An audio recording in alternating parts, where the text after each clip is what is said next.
Selamat pagi, salam sejahtera buat kita semua.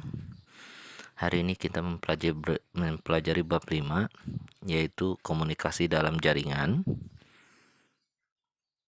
Yang kita mulai dari memahami peta konsep dari komunikasi daring. Mari kita lihat.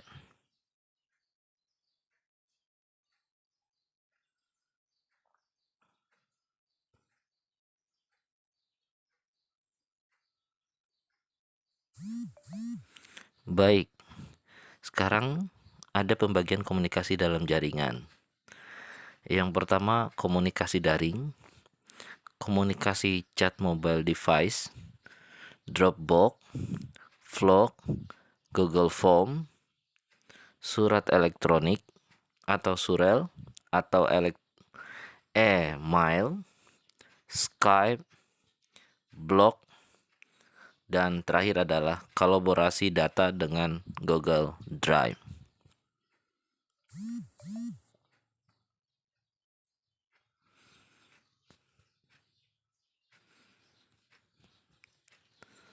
Sekarang kita melihat jenis dari komunikasi daring.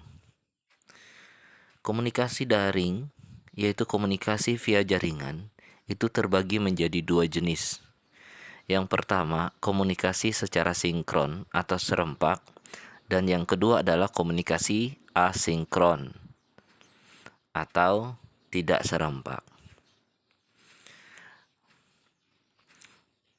Apa saja yang disebut dengan komunikasi sinkron? Bisa kita lihat. Komunikasi seperti chatting, teleconference, dan video conference. Chatting seperti yang kita sudah ketahui, kita bisa menggunakan aplikasi WhatsApp ya. Karena pada saat kita mau WA, si penerima bisa langsung membaca dan merespon. Jadi di situ jedanya sangat kecil sekali atau boleh dibilang langsung direspon. Nah, kemudian teleconference. Teleconference adalah sifatnya voice call atau panggilan suara. Bisa kita gunakan dalam kegiatan kita langsung berkomunikasi seperti kita menelpon seseorang dari handphone kita menuju handphone si penerima. Nah, itu disebut dengan voice call. Kemudian yang terakhir adalah video conference. Video conference itu penggabungan audio dan video, di mana kita bisa melakukan komunikasi menggunakan video dan audionya langsung secara bersamaan, sehingga menghasilkan hubungan antara video dan audio tersebut sama seperti real, ya, dan sifatnya sinkron. Nah, sekarang kita masuk ke komunikasi asinkron. Apa yang dimaksud dengan komunikasi asinkron? Jenis komunikasi digital yang dilakukan secara tidak langsung, mengalami masa jeda atau tunda. Respon dari penerima setelah dikirimi data tidak langsung seketika membalasnya. Jadi artinya yang asinkron ini adalah membutuhkan jeda yang sedikit lama. Contoh, kalau kita mengirim email, ya kan? Emailnya masuk, baru kita buka emailnya. Nah, posisinya itu jedanya lumayan lama. Nah, itu yang disebut dengan komunikasi tidak langsung atau asinkron itu sendiri.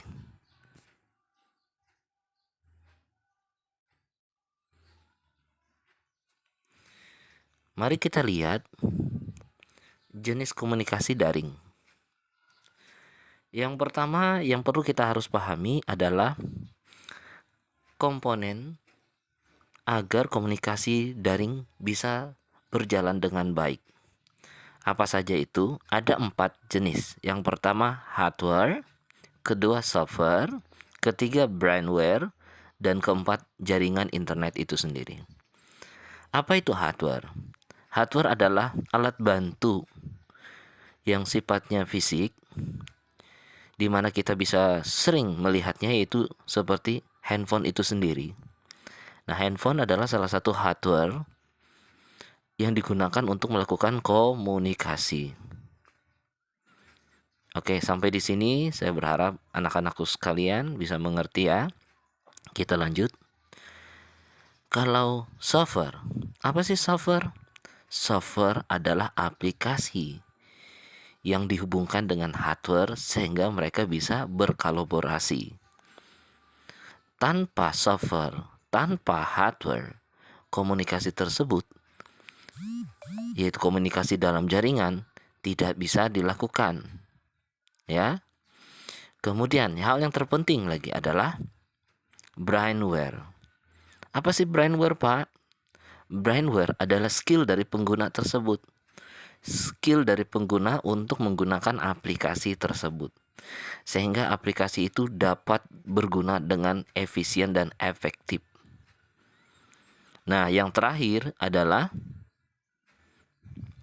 internet itu sendiri. Tanpa jaringan internet, semua yang Bapak bilang tadi, entah itu hardware, software, brainware, tidak bisa tersampaikan ke penerima. Maka empat komponen dalam komunikasi daring ini sangat penting. Jadi tidak bisa dipisahkan.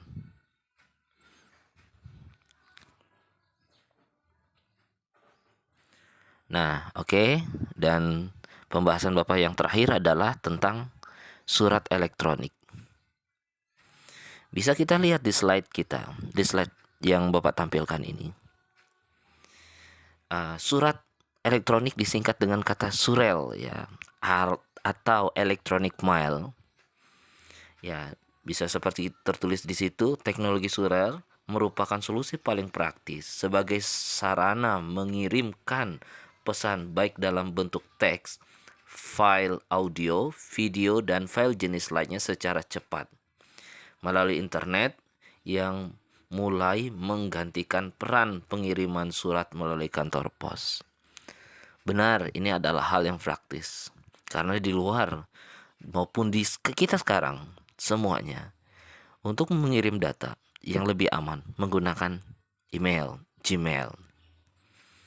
Nah, bisa kita lihat bentuk akun Gmailnya, ya, akun _surel@server.domain.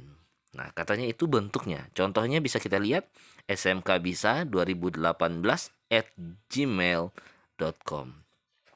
Nah, smkbisa itu apa? Itu adalah akun surelnya. 2018 ya, smkbisa 2018 itu adalah akun surelnya. Itu identitas dari mesin servernya. Identitas apa? Ya, identitas dari mesin server @gmail. Dan itu untuk format alamat surelnya sehingga menuju identitas dari mesin server tadi. Dan terakhir com itu adalah domain dari jaringan itu. Ya. Jadi Bapak yakin kalian mengerti hal ini. Oke. Tugas untuk hari ini yaitu Bapak minta kalian buatkan catatan langkah-langkah cara membuat surel di Google.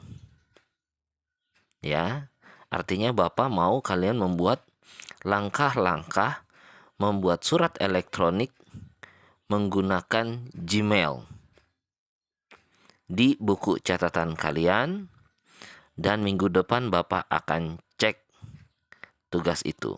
Dan minggu depan Bapak akan kasih link untuk pengumpulan tugasnya. Terima kasih atas perhatian anak-anakku semua. Semoga yang Bapak jelaskan ini jelas, bisa dimengerti, dan bisa dipahami. Terima kasih. Dan Bapak minta tolong jangan lupa subscribe ya channel Bapak. Klik tanda loncengnya supaya notifikasi jalan terus. Apapun tugas yang Bapak upload, siswa Bapak dapat melihat tentang tugas-tugas yang Bapak upload di YouTube ini. Terima kasih atas kebaikan anak-anakku semua mau memperhatikan pelajaran Bapak, saya ucapkan selamat pagi.